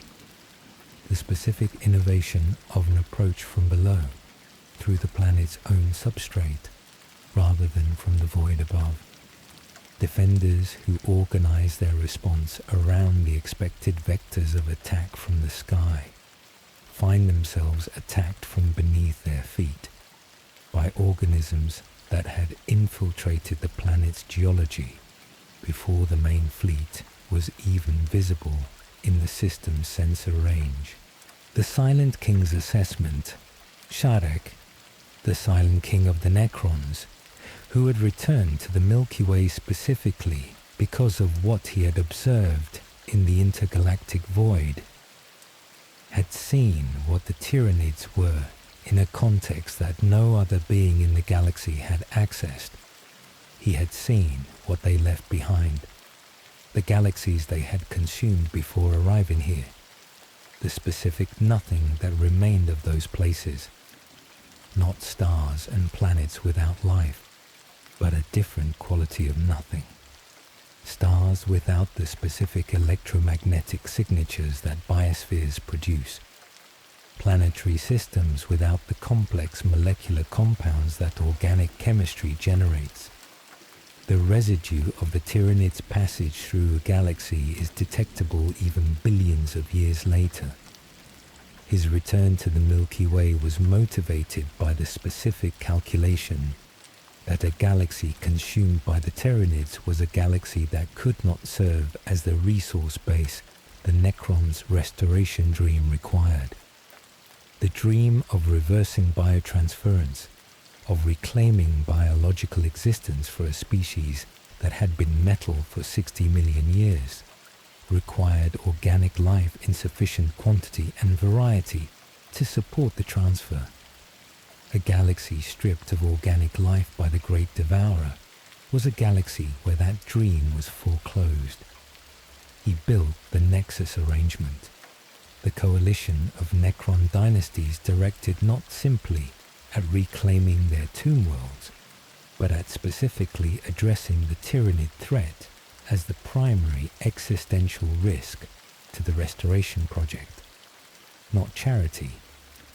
The most clear-eyed self-interest available to a being who had been thinking about this problem across 60 million years. The specific operations the Necrons conducted against Tyranid forces in the Fourth Tyrannic Wars theatres were not advertised. The Necrons do not issue press releases about their military activities, but the pattern of Tyranid defeats in specific sectors, outcomes that the Imperial forces present could not fully account for given the resources they had available, suggested the involvement of forces operating adjacent to the battle rather than in it.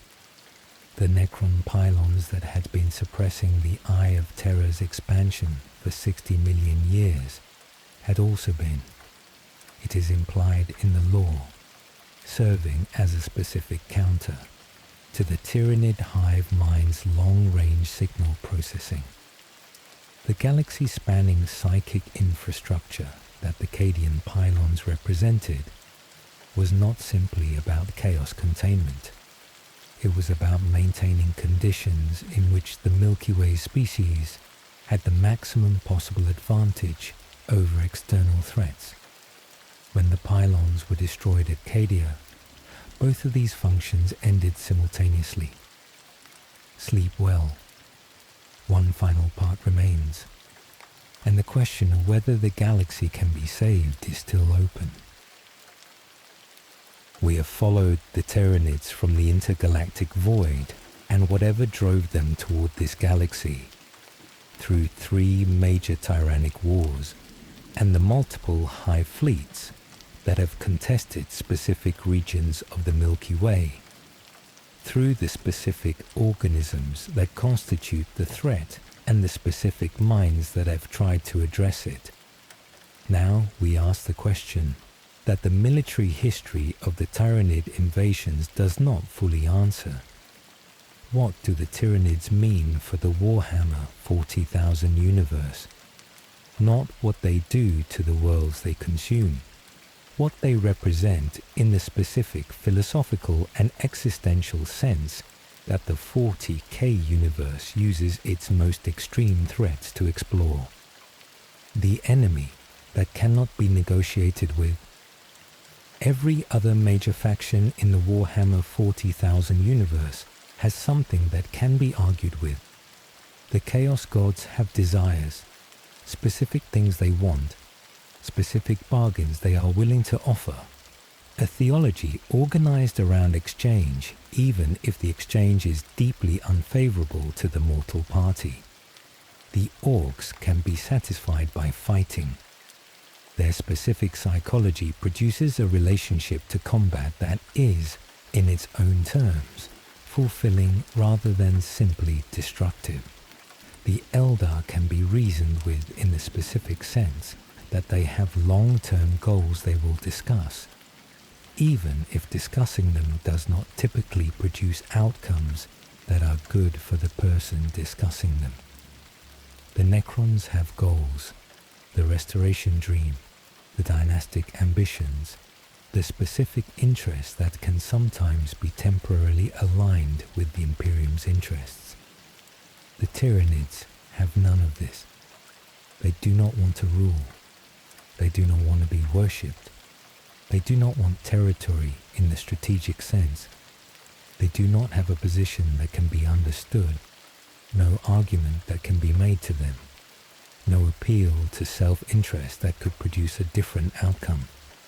The hive mind has one interest, consuming the biomass of the galaxy, and that interest produces no outcome compatible with the survival of any other life in the galaxy.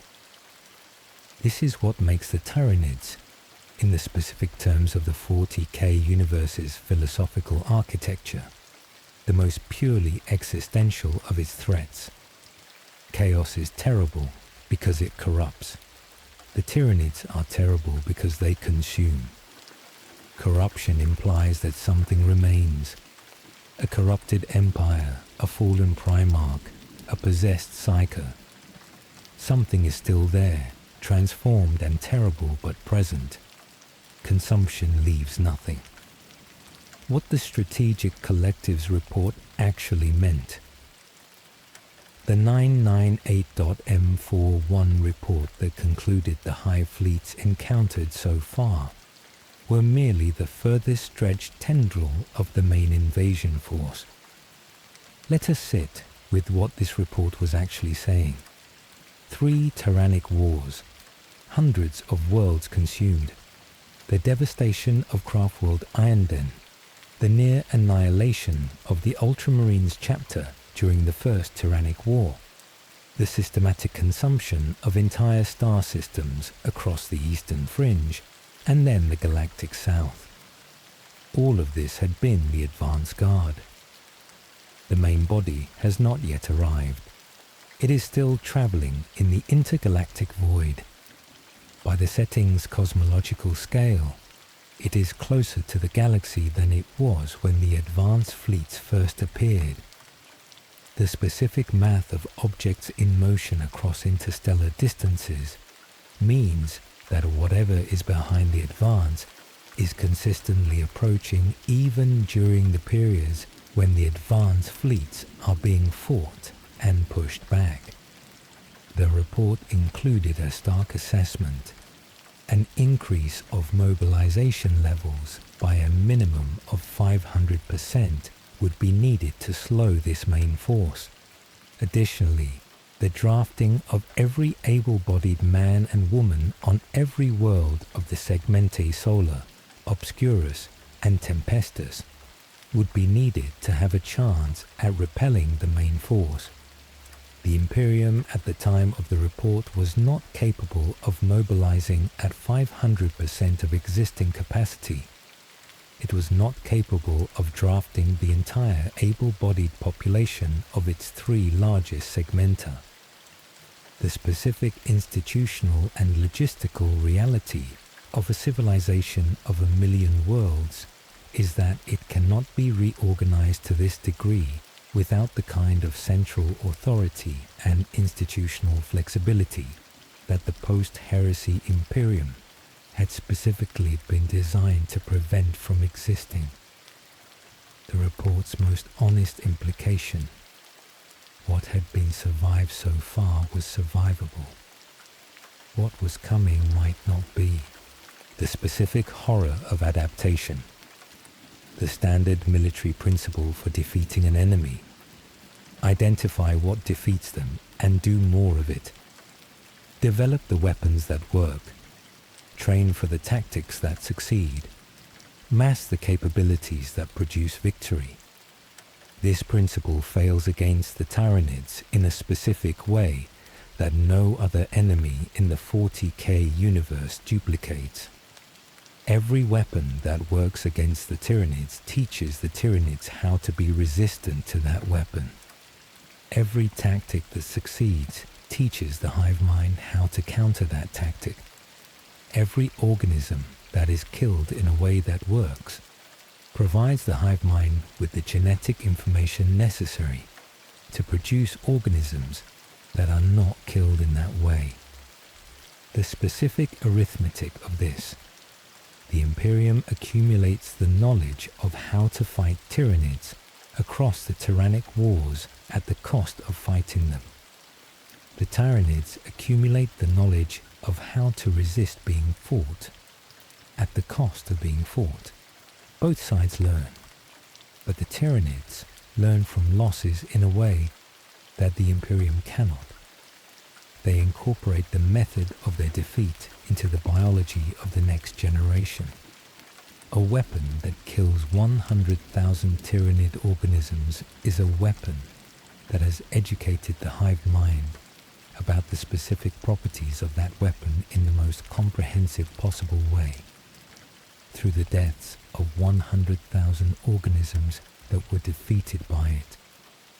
The next generation of organisms the Hive Fleet deploys will have bioforms that are more resistant to that weapon, produced by Norn queens, who have processed the genetic information of what it was that killed the previous generation. Inquisitor Krypton understood this. His excommunicated career had been built on the specific attempt to address this problem. to deny the hive mind the feedback of consuming specific population centers, to redirect the fleet toward enemies who would fight it in ways that were costly without being informative, to slow the accumulation of tactical knowledge through the specific tactic of making the available targets not worth consuming. It is not a solution, it is a delay. The galaxy's allies against the Devourer. The Tyranid threat has produced specific alignments that would not otherwise exist. The Necrons and the Imperium conducting parallel operations against the same Hive Fleets. The Eldars Farseers providing information to Imperial forces about Tyranid movements in exchange for actions that serve Eldar strategic interests. Even the Tal, who fought Hive Fleet Gorgon with a combined effort of Firecast and Imperial Guard, have been drawn into a common front with a species they would otherwise be competing with for galactic influence. These alignments are temporary and unreliable. The Necron's specific interest in the Tyranids is self-interested, and will remain engaged only as long as that self-interest calculates that engagement is the most effective strategy. The Elder will assist precisely as much as serves their own goals and no more. The To's cooperation with the Imperium has specific limits determined by their own territorial interests, but they represent something that the Tyranid threat alone among the galaxy's existential challenges has produced. The specific condition where the different civilizations that share the Milky Way have been forced to acknowledge that the galaxy's survival is a prerequisite for their individual survival. The Warhammer 40,000 universe is not organized around cooperation. Its specific aesthetic is organized around the grinding, terrible conflict between civilizations that have no path to genuine mutual understanding. The Imperium and Chaos, the Eldar and the Necrons, the Orcs and everyone. Fighting wars that will not resolve. The Tyranids represent the specific pressure that, if it is not addressed by some form of cooperation, will make the question of who wins those internal wars irrelevant. If the main fleet arrives before the galaxy has found anything resembling a coordinated response, the internal wars will simply stop, not because they were resolved, because everything that was fighting them will have been consumed.